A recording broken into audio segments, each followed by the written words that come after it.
is there is over here, there's red pens and some index cards, and over there and as well as up there. If during the presentation you have a question, feel free to write it down, or at the end of the presentation, we will reconvene and answer some Q&A if we have to. But again, as we're going through there and you have this burning question, we're not going to stop because we want the flow of the presentation to go through, but we will circle back around.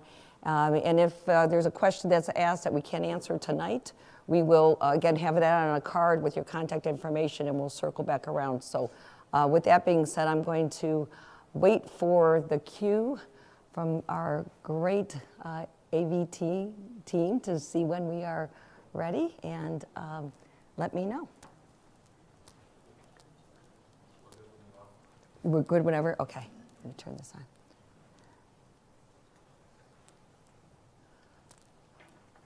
Okay. Here's the cue. All right, good evening. Good evening, everybody. I'm Dr. Reid, Superintendent of South Euclid Lyndhurst School District, and I welcome you this evening to the State of the Schools for South Euclid Lyndhurst School District. Before we get started, I do want to recognize a few people here. First of all, Board President Jones is not here this evening. There was a death in the family, and our condolences go out for the loss of their uncle. We have some of our board members here this evening. So Vice President Erin Lee, thank you. Board Member Crystal Shelby. I also see, we go back a long way, Councilman Fry from Lyndhurst is here, so yeah, thank you very much. The other recognition I want to give this evening is, yes, I'm going to be the one up here giving a lot of the information, but a lot of the information also involves other folks from the district, especially at the district level. Things can't happen in the building unless certain things are happening at the district level. And so I thought it'd be good to put a face with a name in some of the areas that we have. Really what we're going to be looking at in the State of the Schools is the body of their work as well, not just as me as a superintendent, but also. So we have Mr. Joshua Hill as our treasurer. If you want to wave so we can see who you are. We have next to him Assistant Superintendent Dominic Capel, Assistant Superintendent Melissa Thompson, our Director of Student Services, Malika Bussey, our Director of Elementary and Secondary Education, Ray Bastock, our Director of Human Resources, Bill Miller, and our Director of Business Affairs, Mr. Carl Williamson. So thank you. I can see we also have our principals here this evening. Thank you. They do a lot of the legwork for us as well, so we appreciate that. So let's get started. Tonight, what are we going to talk about? Look at our agenda. A big part of tonight is going to be on the SEL experience with regards to what do your students experience in our schools. We're also going to be covering facilities, district finances, a few celebrations and accomplishments, and then it's a little bit different finishing on our strategic plan because we're just starting it. And so we want to kind of get folks up to speed. We haven't had a State of the Schools prior to COVID, and it's a good idea we want to get everybody up to speed before we get started. So I think it's important to look at the snapshot. So who do we support? And really what it's about is all of our students. So we support approximately 3,420 students. Now where that number comes from is not just the students that are in our buildings. We have students that we provide itinerant services to, preschoolers, and so that includes them. We also support, of those 3,400 students, we have approximately 1,500 and so, who are 46.4% that we provide free and reduced lunch. You can see we have 700 students that we provide special education services and supports to, 249 students as gifted, and then we have 64 that are English language learners. What's not on the screen is that daily we transport 1,510 students per day, and 220 of them are from the non-publics. So when you talk about the SEL experience and why the big focus is on our students, because that's what we're here for. One of the philosophy of this leadership team is it good for our kids? Is it giving our students the opportunity they need? And really the investment is not just about adults, We invest in adults, but those adults are also supporting our students. So the first thing is we are an educational institution. So the first question is, what is the quality of instruction that we offer our students? And we offer them a high quality curriculum. How do we know that? One of the mechanisms that we use is our Ed Reports. If you're not familiar with Ed Reports, they are a nonprofit organization included of teachers, administrators, and other leaders, where they analyze curriculum to make sure that they align with the standards of the state. And if you look here, you can see in green, for those of you who can't see it, it's where it says meet. So this is an example. Now, you've heard about the Envisions, our math program, was adopted in 2020. This was the process we used. We included teachers. In fact, that committee was led by a teacher. And this is, again, knowing how do we, not by chance, choose our curriculum, that we're really using a critical eye. I include this on here because, and I see one of the teachers are here this evening, but really looking at, we've, I think last month it was, we had two of our teachers, Annie Beck and Patricia Kornanowski from Adrian and Sunview. And I think if you heard their presentation, they talked about the productive struggle. Not just the productive struggle of the students, it was a different way for our teachers to teach it. And they took us through the evolution of how they came about with really providing math instruction, high quality math instruction as high quality teachers in our district. So here's another example that we have with our ELA. For those of you, we like our acronyms in education, and that is English Language Arts. And this is another example of using the Ed Reports. So in this case, we're looking at the Ed Reports and for ELA, and we're trying, and they give us a rating for phonemic awareness, phonics, fluency, vocabulary, comprehension. And again, this is more for the elementary. These are the key areas of literacy. And they will give a rating, and you can see in green where it says meets. So again, one of the things that we want to ensure for your children is, are we providing that high quality education? And again, it's just not a hit or miss. We're using a process with regards of doing that. So some of the other things that we look at is expanding our course options. This is just a snapshot, and I will not read every slide, but for the folks at home, just a few things here is we really can see in every area we were looking at how do we take our options and some of the things that we've expanded over the last few years. You can see with ELA in math, science, forensics, social studies. Last year, this is the second year, music technology, and we'll talk more about that shortly. And then, of course, even PE is, a lot of people, when they think of in my day and age, when it was PE, it was usually about the sports and the things, but we're finding out that, it's more about fitness for life, and those are some of the things that we want to teach our students. So you got Zumba, hip hop, dance, competitive games, and I remember when our PE teachers were getting the training for the competitive games, they were very competitive themselves, and it was fun to watch. So we are, looking at, like any institution, you have to evolve. And so really looking at embracing traditional courses, but how do we meet today's student and today's needs? So here's some of the things that we've expanded on. So this in itself can take a whole nother board meeting, and we have talked about this before. If you have more questions, we can, but not to let this go 3 hours, just really looking at a snapshot as the pathways to graduation, which have changed.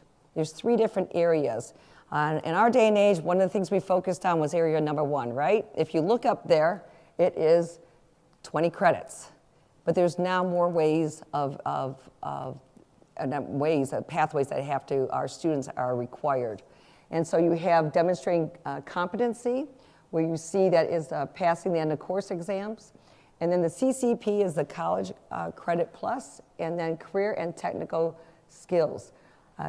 In the brown is really where our numbers are at for our students. So we actually have 62 students that are enrolled in CCP courses that are housed here right at Brush. That wasn't always the case. They were going to colleges, and they still are. But that always posed a problem for some of our students where they were trying to get to band and just different things. So we are really expanding our options of College Credit Plus that they can have right here with our teachers instructing that. The other way is demonstrating readiness. You might have heard of the state SEALs. We have those. But we also have developed over the years 3 of our own SEALs with community service, which is a part of our graduation. We look at the fine arts and also student engagement. So again, we will probably revisit this, but just showing the evolution of your pathway to graduation a few years back. If we're up here doing the state of the schools, it would have been a little bit different. So these are, again, tonight is also about informing you of not just about the state of the South Euclid Lyndhurst Schools, but really how the education and expectations for your children have also evolved through the years. So what about Memorial? So this is our junior highs, 7th and 8th grade.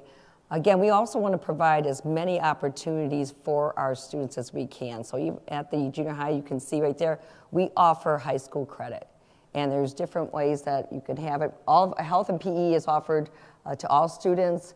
This has helped sometimes when we have some of those students that just don't have enough periods in the day to get some of those other things they wanted, so they're able to get their high school credit out of the way in Memorial.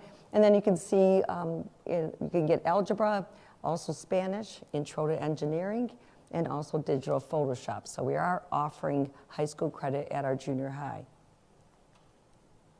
So we're very proud in South Euclid Lyndhurst Schools, always have been, about the performing arts, visual and performing arts. Again, we're looking at, always when the state of the schools, we kind of like give the numbers, so exactly, how many do we have? We've actually have added the music technology. We are really putting a focus, if you were here for the last board meeting, on really building that music program at Greenview, giving more opportunities for our students there. Yes, you can pick up an instrument at any time, but the younger you pick it up, the better the musicianship gets as you move through the years. So for those of you not watching, just a few things, watching at home, marching band, jazz ensemble, we have a pep band, show choir, orchestra. That is to continue that. We also have a great art program as well, photography, painting, drawing, ceramics, digital Photoshop, graphic design, and the makerspace and 3D modeling as well. So we have quite a bit to offer students whose interests are in a variety of different areas. So again, we're talking about the student experience. So a little background and history here. This is my 12th year in South Euclid Lyndhurst Schools. When I got here and walked through our schools, I would see technology in one classroom, but not necessarily the same technology or any technology in another classroom. How many remember the portable smart boards? That's where we started, okay? And if you were really good and you wrote a grant, we love Legacy Village for their grants, you got a smart board, or you wrote for a smart board. But we've always been about that we wanted all of our students to have equal access to everything, no matter what school you're in, no matter what classroom. And this district and the Board of Education, we've made a commitment and an investment in our children that we know technology is not going to go away. We have to have more of it, but meaningful technology. So my pointer will not show on here, but if you look at the second bullet point, we started out with the EPSONs. And that was the interactive whiteboards that you have in the classroom. Our technology department loved it because we standardized the type of technology we were using that was actually also cost efficient. Because if a part broke, we were able to get the replacement. It wasn't like classroom A had this, classroom B had this, and we standardized it. It took us about 2 years to do it, but we are, every classroom had access to it. Can't believe it's gone by. We're already now on the second life. And they're not called EPSONs right now. They're going to be the New Line Interactive Touchscreens. So if you hear about that, it is the second generation of the technology that we have in every classroom. We've started at Memorial Junior High. We have it there, and we've started at Greenview. We're still, it's a little bit different. It has a monitor you'll see in the next few slides. So it seemed like the best place to pilot it. And again, wanted to make smart investments. We wanted to make sure that this might be well suited for 7-12, but not necessarily K-3. So we started there, and Mr. Romanoff, thank you for, he put something together to help us start with that. And I'm not going to go through every link, but this will be posted on our website so you have an opportunity to go back. Let's pop up to the first one, when the one-on-one Chromebooks. Thank goodness before COVID hit, about a year prior, maybe the school year before, we had went to a one-on-one. Many school districts, when COVID came aboard, they were passing out Chromebooks at the same time of being able to deal with the pandemic and asynchronous learning. And so we too are going to, technology, we got to make sure that it has a life of only so long. And what you see is we're looking at kindergarten, 4th grade, 7th grade, and 10th grade. There's a rotation because you have to build your budget, and you're going to make sure that not everybody can get it at the same time. So we've actually built a budget that we know that in our budget for our forecast that we know that we have to replace these things. And so you'll see things play there. This is actually a snapshot of the new line innovation. You see a teacher. Again, it has tools. It works as a whiteboard, but they can draw on it, and you can see this teacher right here. She's drawing right on it, and it really is a great opportunity for not only our students, but our teachers as well. Just another look at our new line innovation, the gadgets. You can have miscellaneous tools that can be accessed through the apps menu by scrolling down on the main screen. And it's really neat to see some of our teachers, how comfortable they are with it as well. And so, again, technology has been a focus of our strategic plans and continues to be a focus of our plans currently and in the future. So, technology and innovation, so STEM labs. Several years back, we looked at our job is to keep every door open for students as possible. And so when you look at STEM, science, technology, engineering, and mathematics, that shouldn't start later in their school career. It's got to start the minute they walk into a South Euclid Lyndhurst Schools. So we do have STEM labs that are in our K-6 buildings. They're blocks of 40 to 45 minutes, right? Because this is hands-on.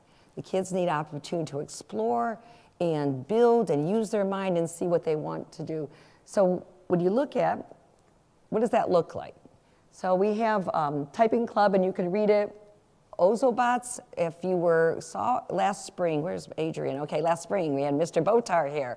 And they had our Adrian students, which are either, may have been 2nd and 3rd grade, and they were showing us coding where they took certain colors and they could make the Ozbot move forward, backwards, and it was really neat. One of the other things, and we'll go right here, the Lego Coding Express is primarily for kindergarten, but I want you to take a snapshot, a look at some of the lessons. We'll scroll down a little bit. And lessons here, they talk about Coding Express set, train sound. You've got the shark looping track, and it goes through a progression, and the last one there you can see the different kinds of lessons. And so I show this to you again. This will be on our website. You can take a look at really what our youngest of children are being exposed to with regards to STEM. Okay, we'll go back to the main menu here. Let me make sure I didn't skip ahead. Okay. So when you look here, remember we talked about technology in every classroom? Well, if you've heard your child talk about the Lou Interactive, you are going to see those in our gymnasiums. And they are for our students to, they've done indoor recess, they've done interactive, I think that's Mr. Williams there, maybe at Roland. Okay, he's fantastic at it, and really showing our movement and using this giant screen for our students. But it doesn't, not just about recess. You want to talk about physical education. Okay, physical education is not just about learning the sports. And so they've used our physical education teachers, use the Lou Interactive for also teaching lessons in their classroom. This also can be used at virtual field trips, as really bringing in virtual field trips so kids can see on a big screen. We've utilized that. So again, really looking at how the South Euclid Lyndhurst Schools, the evolution of going from having classrooms, some had technologies, others didn't, to really committing to the fact that technology is here to stay, and how do we plan and invest in it to make sure that our students are staying up with the latest. And when I say greatest, not just fads, but things that they are going to have to be exposed to if they pursue a career.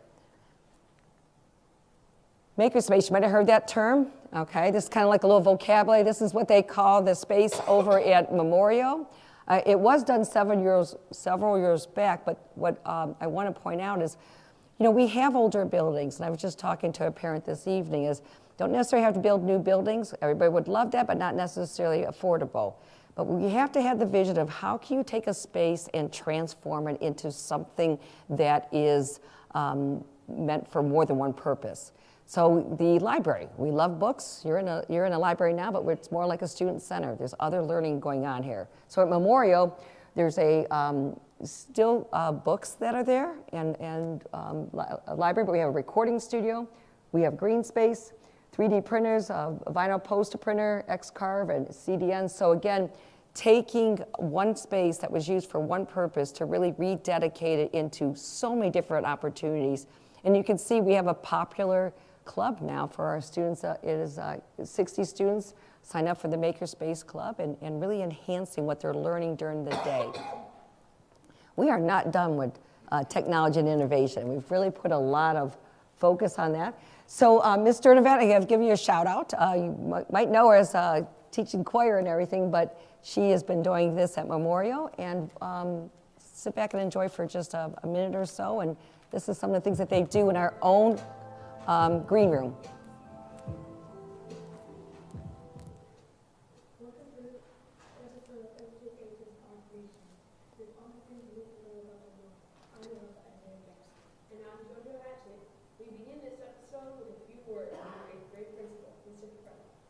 Hi, good morning, everybody. My name is David Capretta. I'm the assistant principal here at Memorial Junior High. I'd like to talk to you about expectations while you're here. First off, allow you to practice building professional, positive relationships with each other and with the staff. Secondly, I'd like you to have a why to come to school. Each of us is different why, but I'd like everybody to come to school for themselves, because you're working towards a realistic career goal. And finally, I'd like you to keep developing your independent learning skills. And this is what you do here in 7th and 8th grade to prepare yourself for high school and beyond. Thank you. Have a wonderful day. Go Hawks. Thank you, Mr. Capretta. Last week, we introduced our student support staff who are here to assist you with any issues you may have. This week there's 2 staff members that you can go to, not only for personal issues, but for academic as well. Down this hallway, you'll find the offices of Miss Durkin and Mrs. Kennicott. These are our guidance counselors, and they are happy to help you with whatever you need. So just a little snapshot. We'll go back to the main screen, but just allowing our students to participate. I was interviewed last week. It was really great. JoJo interviewed me. It was a really great opportunity for the kids. And so again, taking you a little snapshot into our schools and our makerspace at Memorial Junior High. We're not done yet. So you really look at this as, we know we have a great performing arts music program, but we also know that music is expanding. And last year there was a high interest, a survey that I sent out 2 years ago about if we wanted to add some music, what would it be? And music technology, just off the charts. The students wanted to see it. Go figure, ask the kids what they want. Okay, we deliver. So one of the things you look at, you're actually seeing the coursework for the high school. I didn't want to shortchange it, but we also, Mr. O'Brien does a great job.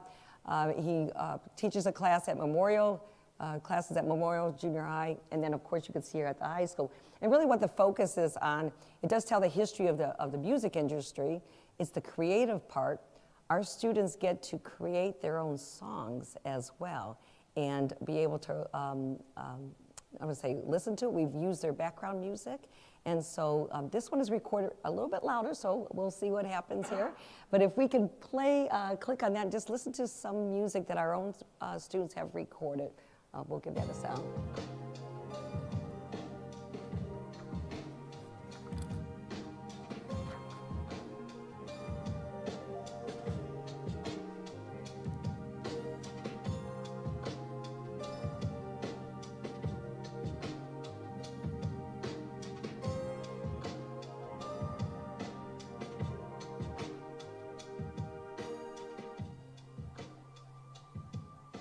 Okay, I think you got the idea there. And again, the program is in its infancy and becoming very popular. As you can see right here, we have Mr. O'Brien, shout out there, and we were in Columbus.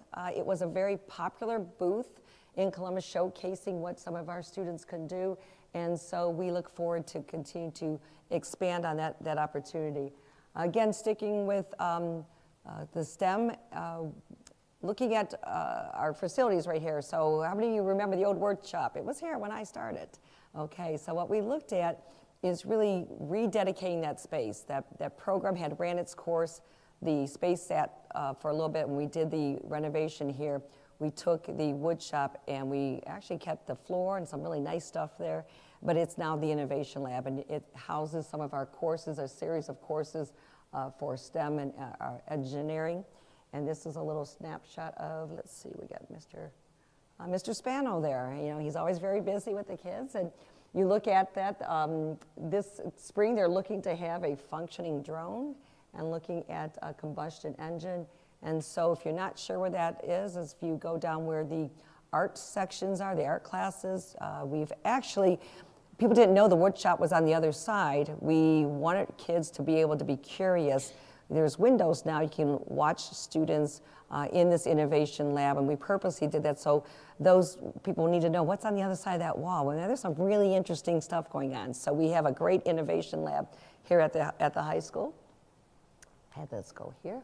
Everybody knows about the robotics team. The robotics team is not something new. It's always been something that has really been embraced here at Brush High School. The difference is when we were going through the renovations, when I saw the area that the robotics worked, it was very limited. So we're trying to look at different clusters of, you know that you have the ELA teachers work together, you have the art teachers. So what we did was provide a better space for them to be able to build their robots, and it is over by the Innovation Lab. It's by the art labs. You can't see it because it's like an inner classroom that sits there between Mrs. Curry's room and I think the Innovation Lab. So we actually do scrimmages, and there's a little picture with regards to what our kids get to experience. So the really being is not only are we offering stuff inside as part of the curriculum, we're offering opportunities for students to be able to enhance those in a fun way and in a competitive way as well. So we look at, this is the latest, esports. So esports stands for electronic sports, and at first it is actually a growing sport that we have. The space that you see over there on the right is actually recently was used for a study hall. And before that, Mrs. Curry's art class was there before we gave her a much nicer space. And that's so we, again, looking at old space and how can, if you just saw what this classroom looked like, looks a heck of a lot nicer now. And it's really great in there. So what is esports? So really it's co-curricular. The students meet, there's a coach, Kendra Taylor, she's great. In there, you can see that it does everything that other co-curricular activities can do. But look at the last bullet point there. There's opportunity in college. You talk about the evolution of, I wish this was kind of here when my son was there. He was always really involved in this, but there's a lot for it. So when you look at, just giving a snapshot, if you haven't heard for it, you look at really from 2018 to what we have today, and we are one of those folks that have a competitive team for esports. Doesn't matter, boys, girls, whatever it is, and we're really excited about that. So, as I mentioned, also University of Akron and Ohio University have programs as well, but there really is, when you think of sports, right, you think in traditional. Well, no, there's actually, this is in the college area that you can get it. I think when we looked at this, Ohio University, just Google Ohio University esports, there are programs in there with programming, telecommunications, and so there is a lot of things. It's just not about gaming, even though the gaming industry is quite lucrative. Who are those people that build the programs? And why not give our students an opportunity? Again, remember, not everybody, you have different interests. I've raised 3 children. They had different interests. I have 6 grandkids. They have different interests. Some of their brains think differently. So while we are about here in the South Euclid Lyndhurst Schools creating opportunities. So now we segue, we're still talking about the SEL experience, investing in our students, because if you go back to one of those earlier slides, right, we talked about supporting 3,400 students. Well, let me tell you, there's a wide variety of students that we have to support. We talked about 700 of them are students that receive support and special services. So how do we do that? We have over approximately about 125 personnel here in the district that support that. The breakdown is, if you look at 61 intervention specialists, that's a teacher. Okay, he's a teacher that has been trained to work with students with disabilities. My training background was a dual major, my bachelor's degree. I have an elementary training, and I'm also an intervention specialist in my teacher days. So 50 intervention specialist assistant, those would be those paraprofessionals. Okay, again, when we work with students with special needs and a wide variety of needs, we have to make sure that we're supporting those. And so those are, they also support the teacher and the student in those classrooms. 6 school psychologists, you can see speech and language pathologists, 2 occupational therapists, and 1 physical therapist. If you look at the last one, we service students across 13 identified disabilities. I'm not going to rattle them all off for you, but we're talking about not just learning disabled, autism, multiple disabilities, and you name it, we service those students in this district, and that a whole lot of places can say how well they do it. So we continue to talk about exceptional children. This, we have a preschool program, and we start at age 3. It is housed at Roland. See, a lot of people might not know that. Here's an amazing fact, and maybe a challenge too, is if you look that our numbers have doubled since 2019. We have noticed that after the pandemic that we are seeing more and more students, our younger students being identified with having some type of support needed. And so with that being said, we've also grown. We're busting at the seams at Roland. And so as you talk about strategic planning, this is the trend. We have to really look at how do we plan for that space. And that is something that we're looking at right now, because it's not trending down, it's trending up, those numbers. So what kind of program do we have? Well, you can see here we have itinerant services, which means we actually have teachers that go out into the preschools and those programs, and they service children where they're at. Not all of them are serviced in our classrooms. We have a 1 full day classroom that services some of our most significant young ARCs here that we have in our district. And we also have what they call a peer model, which is 8 and 8. So in other words, when I taught kindergarten one time in my career, we actually want to have a nice mix of, if someone's having a speech challenge, that there are actually some peer models that can model that for them. And so what we have is what we call an 8 to 8. We have 8 students that are identified with having needing supports, and other 8 typically developing peers in our district. So everything's ARCs here, okay? So right now we have the ACVT, that is the ARCs Community Vocational Training. So we just talked about the youngest of ARCs and how we support them. And now we also talk about exceptional children with getting them ready for life beyond brush and life beyond the South Euclid Lyndhurst School District. So here they work on their work habits, the soft skills, and getting them ready for employment. Every year, give a shout out to Mr. Berenson from the high school. We have a day where we, right here, we interview our students. They have their resume. We invite our local businesses. I have participated every year, except last year I got sick and was unable to attend. And so I really look forward to really being a part of helping our folks get ready, our students get ready for the real world. So who are our partners with this? We have, these are some of the people, and I want to give a shout out to our local businesses. We can't prepare our students for their workforce if people don't allow them to do that. And so if you ever see a bus sitting at Mark's or the Winking Lizard, don't panic. You can call my office. They're not at the Winking Lizard. The bus driver having lunch. They might be there to pick up students. I actually have gotten a few phone calls. I'm like, okay. And I checked in with Mrs. Mose, like, it's just, they're getting kids, because I'm a concerned citizen. So there are some times that, our buses are there because they're supporting our students who are working there. Flower Club. If you haven't heard of the Flower Club, all right, this is another plug, join it. And so this also gives some of our students, exceptional students, a chance to hone in on their skills, and they have a plant of the month, which will get delivered, and so it's really some great stuff that hopefully you're finding out today about the SEL Schools. We do have a gifted program, 249 students right now being serviced in a number of different ways. We look at cluster grouping, resource enrichment rooms, We have honors classes. AP stands for Advanced Placement. CCP, College Credit Plus.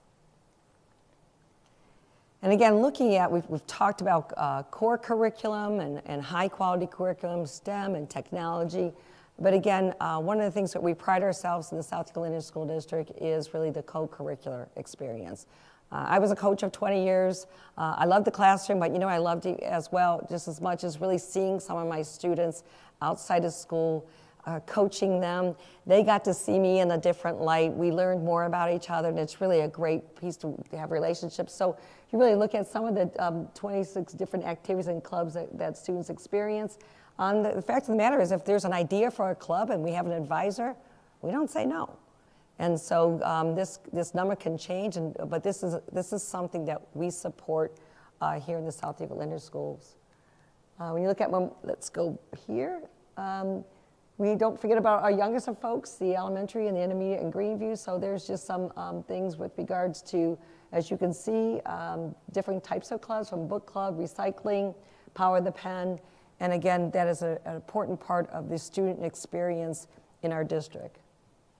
And there you go. You talk about 14 different varsity sports at the high school, but that doesn't include teams. I mean, in basketball alone, you could have a freshman, JV, and varsity. So again, the word is opportunity. So that's part of the pieces that we not only offer a variety of sports, from bowling to golf to what we think is the traditional major sports, but we have a lot of different opportunities, and we have, in some cases, freshman teams, JVs, and of course varsity. So when you also look at Memorial Junior High, they support quite a bit there as well, and we're very proud of it. Okay, I think I might be having it go here. So we've gone through the first part of the student experience, and now we're talking about educating the whole child, and we all know that it's more than just about achievement and academics, and we have to make sure that we're providing the best learning experience for our students. And so we have an integrated student support service model that we utilize. And who are they? So again, we talked about some of the other teachers, and this is a part of our certified staff. We have 11 school counselors and 3 social workers. What do? A lot. They do quite a bit. When you look at school counselors, we do follow the American School Counselors Association model. Look at the first bullet point, talk about test-taking skills, educational information, educational goals. The second one is developing healthy self-concepts, learn to respect diverse cultures, resolve conflicts, very important point. Can't be successful in a job or a career without being able to do that. Understand and apply interests and aptitudes used in career goals. So what about how do we continue to support our student wellness? We look at our social workers. Our social workers work closely with our student school counselors, but they're also that bridge. Sometimes we need to make that link between home, school, and the community, and our social workers do that very well. There's 3 of them. They have different caseloads, which ebbs and flows, depends. We are, when you think about school districts 10 years ago, I mean, and even more, I mean, you're not seeing the whole service. You didn't see social workers in schools and just different things like that, but we need to support our students and their families. So when you look at, also we are very proud of our community and our faith-based partnerships we have. We cannot do it without them. We have clinical providers, and again, you can read it for yourself as well. We know there are services that they can provide that we can't, but having those connections and making those connections with them, and you talk about it really takes a village to raise a child. We embrace that, and we live it here in the South Euclid Lyndhurst School District. So you look at this here. I think I might have skipped some. Nope, we got it there. There's just some nice pictures that we have of our kids experiencing it. I think a picture says 1,000 words, and just want to give you a snapshot. So this is really fun. I think hopefully I don't embarrass the K-3 principals, but I really enjoyed the video. So you look at family engagement, and this is our hands-on health. You're going to see some folks in there, and just this we're going to play for a couple minutes because it really shows you how we embrace our community.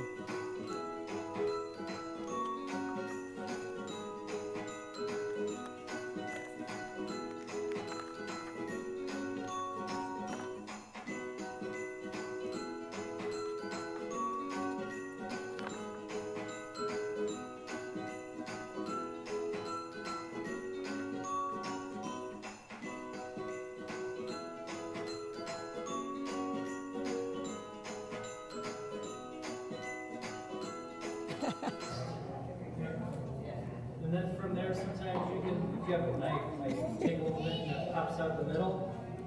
And then you can, just scoop it out. Yep. Do a spoon of it. Yep. And then you're gonna take your large spoon. Take your large spoon and then just scoop it out.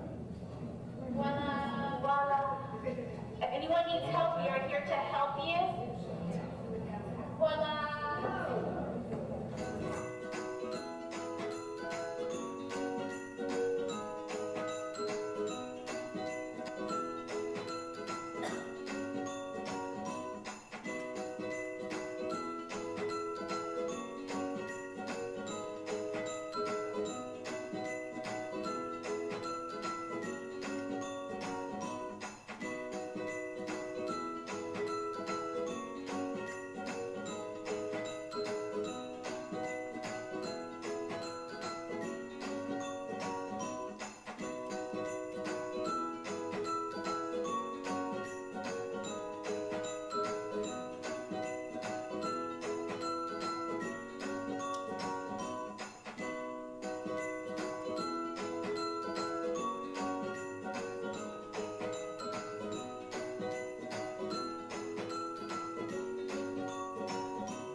Okay, thank you.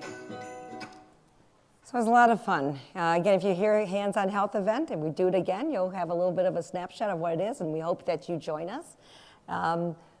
Moving through here too, again, without our partnership, I really want to show you the comprehensive things that we do for our students and our families, and really through our partnerships that I just talked about, as we're able to do some of these things, from gift cards and school supplies that some of our families are really in need of. We look at, again, some special circumstances, and we're so grateful to our community partners. Again, we are that bridge, that work, and we know that there's a need. And remember, if there's a need, some of our students might not be able to get to school. If they need to get to school, if they can't, then they're missing out on opportunities and things that they need. So we work very closely with our greater school community to be able to give some comprehensive help to our families. We're still investing in wellness here. So you look at this piece is on the right, I guess over here, the ARC Quick Med Clinic. We have a full service Quick Med Clinic with a nurse practitioner.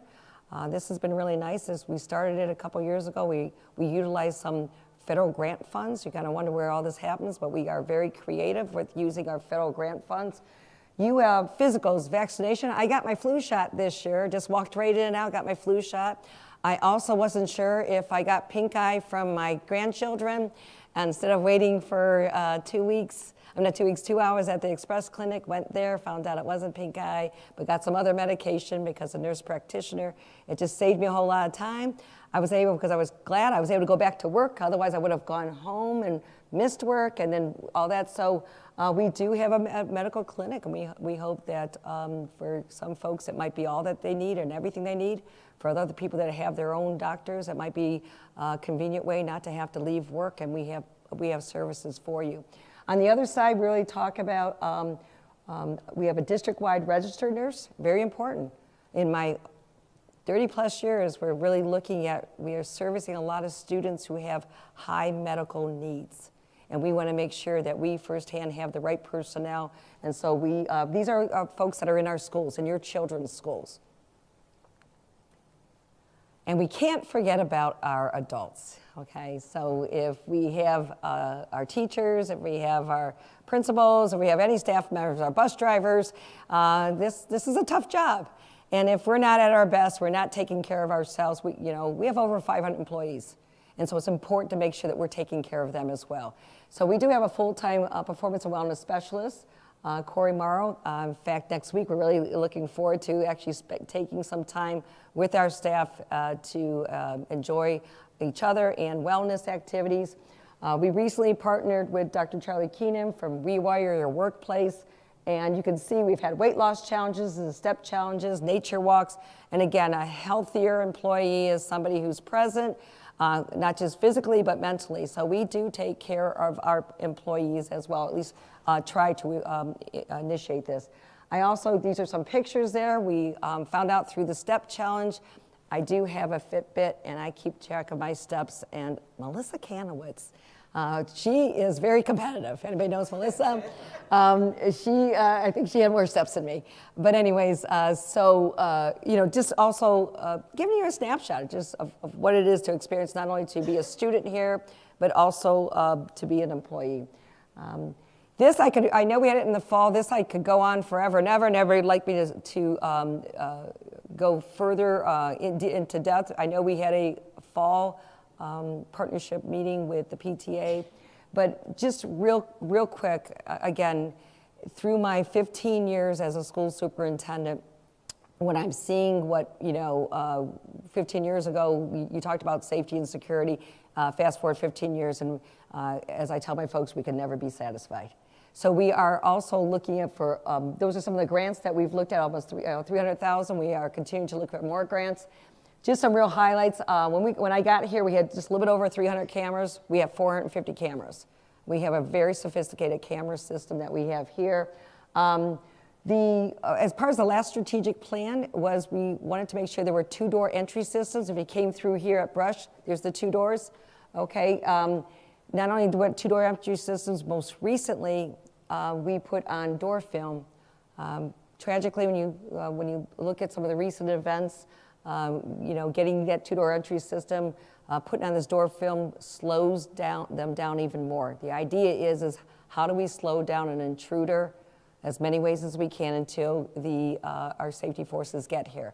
So the door film, actually, it takes, Mr. Capel, like 3 or 4 minutes longer to get to it. And it's sad that I have to talk about this, but it's true. So that's the piece. Not only do we have a 2-door entry system, now we have the film. And again, I can go on all the different ways. And if you want to learn more, we'll give you some different things. But our police departments, the key points, we work very closely with our police departments. They have ID badges. Okay, so the idea is they're not looking for things when they need to get into the building and different things. So we work. Think of it this way. We work on 3 different things, not only our physical plant, our training, and then our human resources. What I mean is our relationship with our safety forces. So please know that we are always looking to improve. There's a little snapshot. I'm always the lone person there. There's a part of us with regards to our police chiefs and some of our leaders. We do have, we don't call them security guard, we call them safety services. They are in every building, and that number has increased from the time that I've been here as well. But just know that, and we have that. We also talk about, this is really important for the parents that are watching and those that are here, or anybody, students as well. The see something, say something is really important, is really looking at that. We can't have eyes everywhere and know everything. And that's a really important piece to let our students and our families know if you see something, say something, and that's a really important part of also being preventive in keeping our students and our staff safe. This here is the Ohio Safety Center. We have Mr. Wiley, who is a newly hired safety specialist. I have all these different names, I gotta figure it out. Specialist. And this is really where they monitor it, and if they see something over social media, or if they see something, a threat, or even a self-harm, that we are immediately notify where Mr. Wiley is. And again, another preventive way of not reacting to something, but trying to stay ahead of our safety in the district. Threat assessment team, very proud of this. In 22-23, we did training over there in Rockside Road, Holiday Inn, right, Mr. Capel? And what I really liked about it, I walked in there, and when they found out I was superintendent of South Euclid Lyndhurst School District, they said, you got the biggest team here, which I knew. But we didn't just send a small group. We wanted to make sure that every one of our buildings had an assessment team. And that includes a wide variety. You'd have an administrator on it.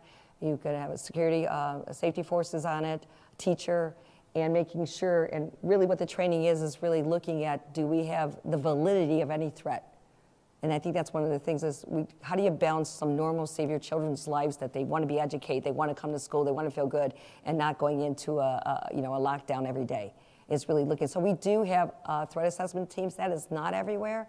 Again, a preventative way that we are trying to provide the safest learning environment for your children. Fire Prevention Week, we like to have fun too. Just a little snapshot. We do work with our fire department, and they have an opportunity to work with our children. I'm going to move through this part quick. Just looking at celebrations, again, trying to recap. This was at a previous board meeting. You look at the state report card.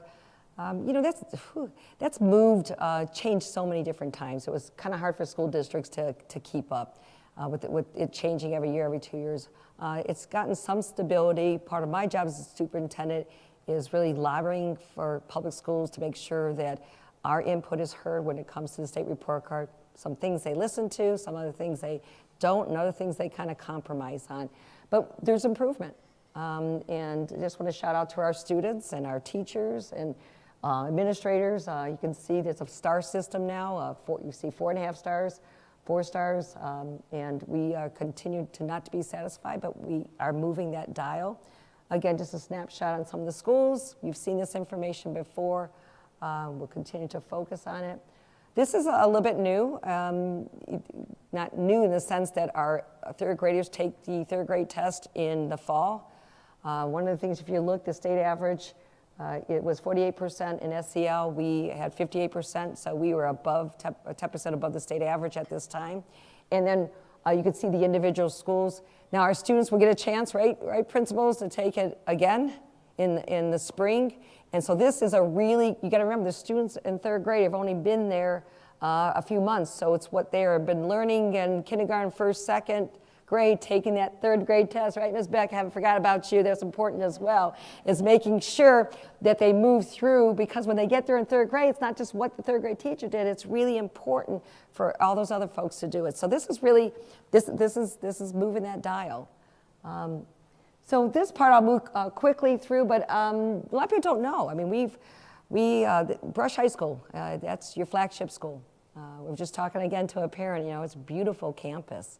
It really is. It's not cookie cutter. And how do you preserve some of the tradition we have here, but also look at the inside of the building? I was walking with an alumni a few years back, and he said to me, oh, this looks like it when I went to school, 1973 graduate. Nothing wrong with that, but that kind of said that, we need to look at that. We need to look at through the eyes of what our students are. And so what we did was looking at rededicating space, but I want you to look at that date, January 20th, 2020. We never thought the pandemic was coming. It was a really big challenge for us. Everything from not getting the materials that we might have needed on time, workers, making sure they were masked in the building. It was more than I thought we could. But if you've not ever had when you're looking at this room right here, this was the library. If you look over there, those windows didn't exist on the bottom. It was just the top. But we wanted to open things up and let people see, see in and do some of the different things. So we've, East Gym, if you don't remember the gym, not a really good useful use of space. Restrooms, none of it. We've totally renovated this. This is the East Gym, the upper area, and the bottom there's locker rooms and facilities, and you can see the rest. And we weren't done yet. I don't call it the Brush Cafeteria anymore. It's a dining experience. If you haven't been there, you want it to be, you go in there and you don't want kids sitting at the table. So you can see we really wanted the students to have a nice experience. What you don't see is really our food options. It feels like you're going to when I went to my son's college, Mount Union, you had different option of food. Our kids can have that. It's not just put the tray down and let's move through, okay? So there's really, one of the things we've looked at is really having, and we wanted to make things brighter here. So we look at, let me go back here for a second, is really looking at our corridors. We removed some lockers, we don't need them. We want kids to feel like it's newer, it's brighter, and it feels good. This is interesting. We have a transportation center right on our campus here. Real quick, we were in South Euclid for about 20 years, and they, as soon as I came in, it was, they actually had a company that really wanted to buy the building that we were in. It was a great opportunity for the city of South Euclid to have a more businesses come. So I was charged within my first year to find a place to move that many buses. I think we even had a little bit more at the time. It was 40 buses and other folks.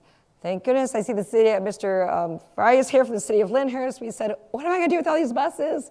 And we zigzagged through South Euclid and Lyndhurst, and so they were gracious enough to let us park our buses for many years. You saw in Lyndhurst, probably more years than they thought when they said yes. But we have a transportation center. Remember, we transport 1,500 students a day. Transportation is never going to go away. What this did for us gave us another opportunity. We centralized our transportation, which means what? Kids are on the bus less, fuel, just different things, and it really gave us a greater opportunity. So that is the history of the bus transportation in a nutshell. Again, LED project lights that we've done, we completed these in the fall. We are up controls for heating and cooling. I'm gonna move through this a little quick. Playgrounds in the destination 2023, which started in 2018 to 2023. Playgrounds was a part of that strategic plan. Then in May, I think, of 2020, the governor at the time said, get that yellow tape out. And we had to put tape around our playgrounds. They didn't want kids playing on the playground. We come back to school, we're focusing on closing the achievement gap. We're focusing on a lot of stuff, finishing our projects, and kind of fell to the wayside. We did have a group of PTA members that said, hey, what about our kids? And so we restarted the conversation back in December 2022, and we felt like we got lost time. So we're looking at how do we get these done sooner than later, and we took advantage of some of the ESSER funds that were for our district, earmarked for our district, because we knew those funds would go away, but if we could invest in something that would have a life beyond a certain amount of years, then it's a good investment. You could see Adrian, November, December, there were a couple of hiccups there with regards to a piece of equipment. I think it's gotten taken care of. Sunview, you can see that there's an asterisk. We are waiting on a piece of equipment that the Sunview PTA donated through a fundraiser. I think approximately $11,000 it was.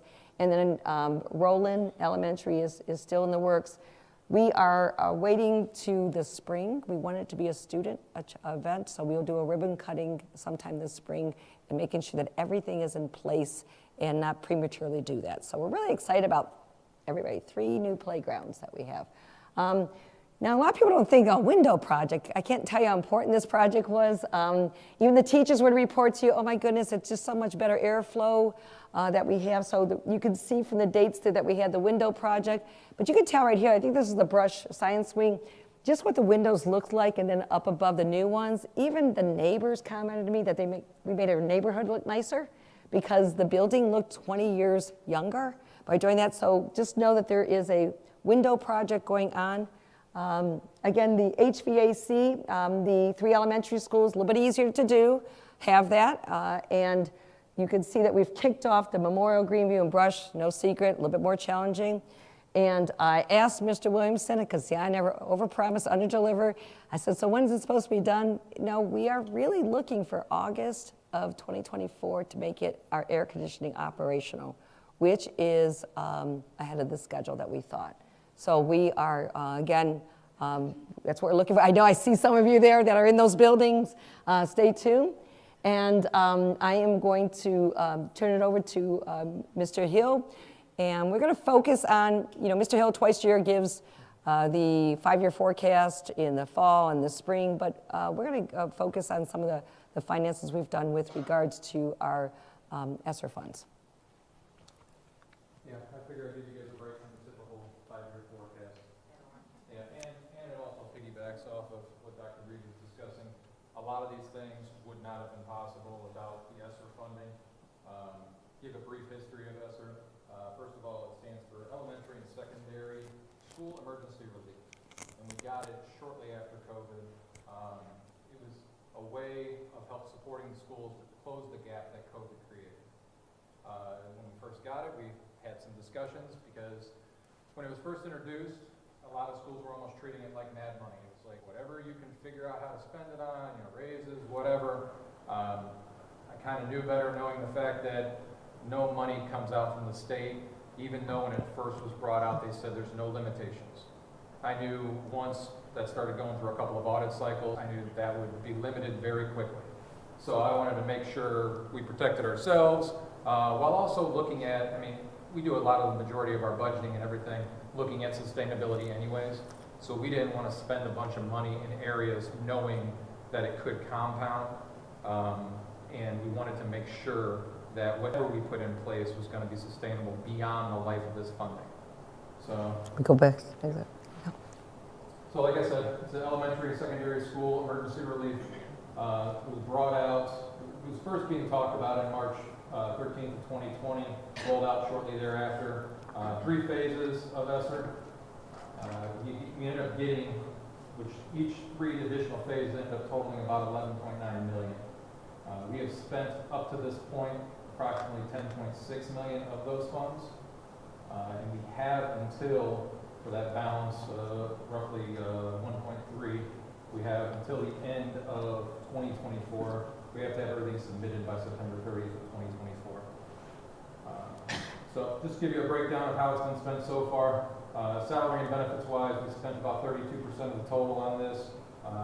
Closing the gap, of course, we're looking at hiring a director of curriculum, deputy director of academics, really focusing on closing that gap with the educational piece. Looked at adding building assistants, LRCs, summer school staff, and other district support staff, and really kind of beefing up that support role.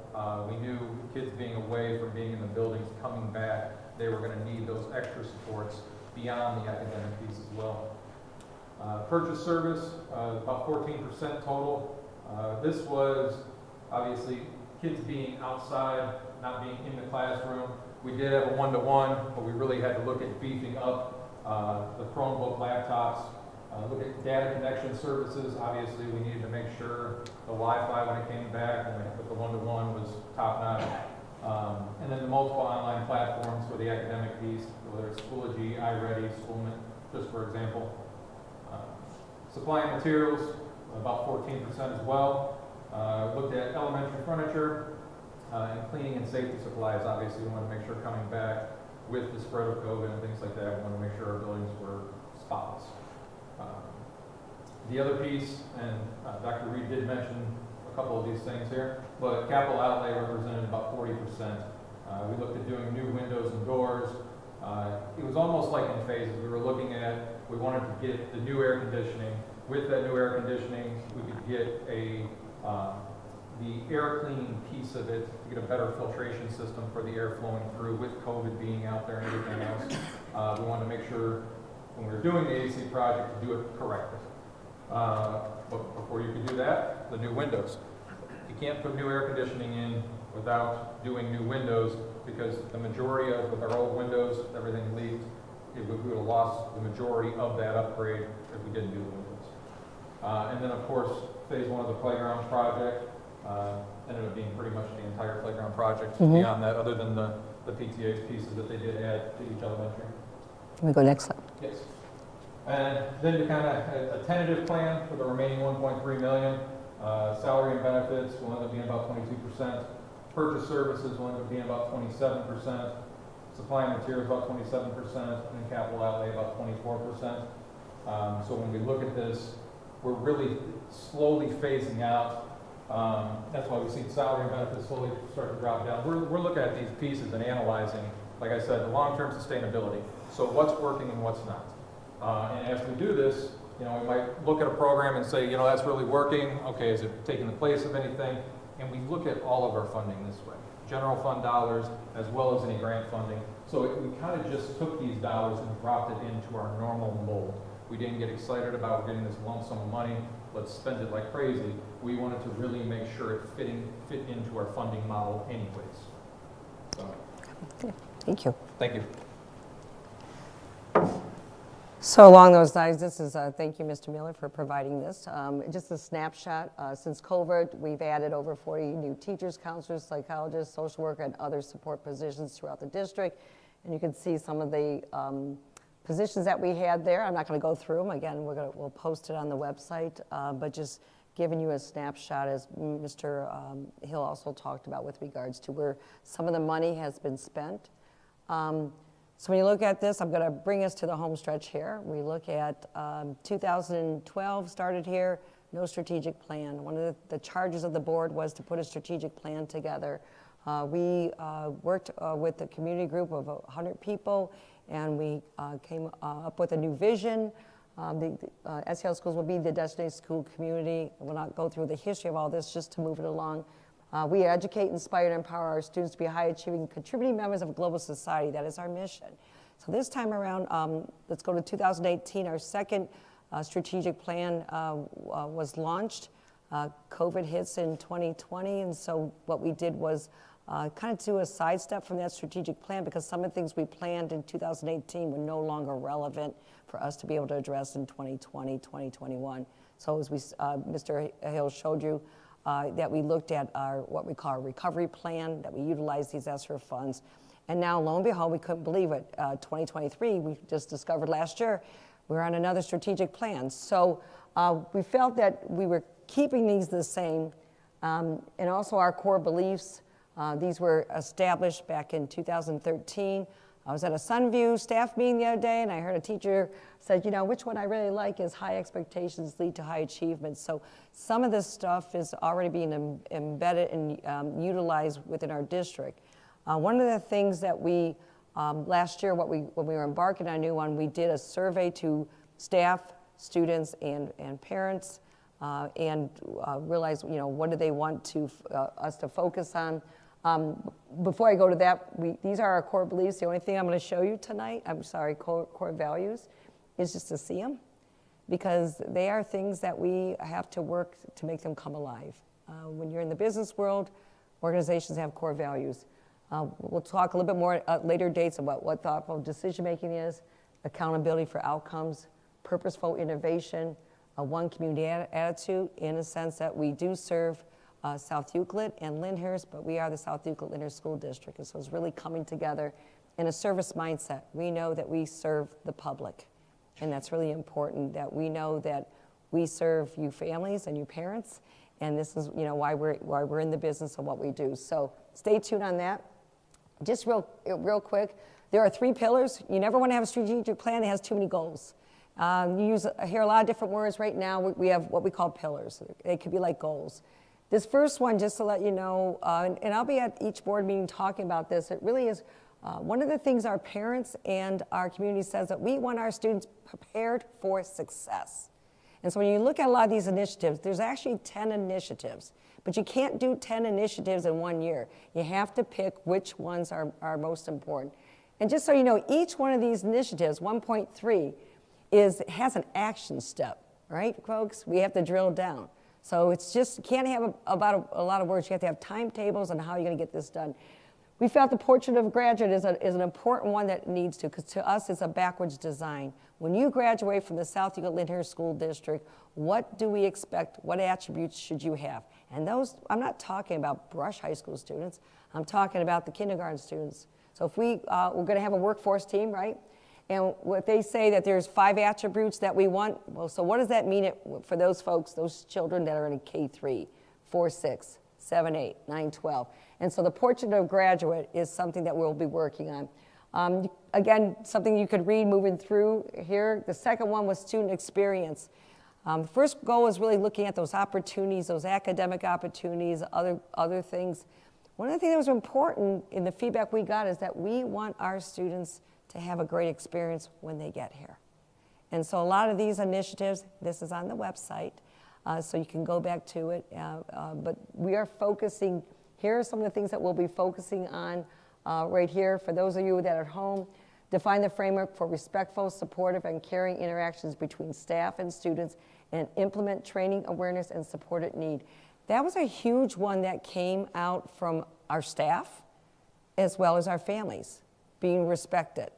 And so look for those. When you look at our third one, you can't have a school district without having good stakeholder relationships, both internally and externally. And so this was a really important one that we're looking at. And again, you can read it. We're talking about healthy relationships, communications, When you look at the last one here, is really build a work internship program to offer opportunities for students with local and Northeast Ohio businesses.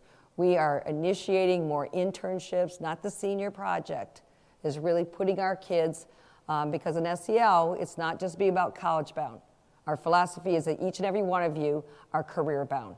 I don't mean getting a job, it means having a career. Your career could be school to work, such as electrician, school to work for, to be trained to be a welder, school to work, whatever it is. And so this is one of the things we want to do is connect with local businesses within our community or within Northeast Ohio. So we're really excited about that. So just giving you a quick snapshot of really finishing on our new plan, because again, a year from now, a half year from now is really how much progress has really been made with regards to where we're at.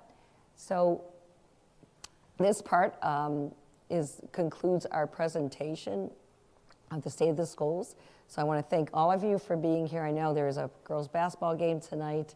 I know there's other family obligations, so I want to allow you that opportunity. But I do want to thank our students who are here for our board meetings. They're taping tonight, and so can we give them a round of applause to acknowledge them? They are why we do what we do and why I come to work, and it's really important. So thank you all for being here. I appreciate it. Anybody that wants to stick around for some questions, the team will stick around. But thank you, and have a good night.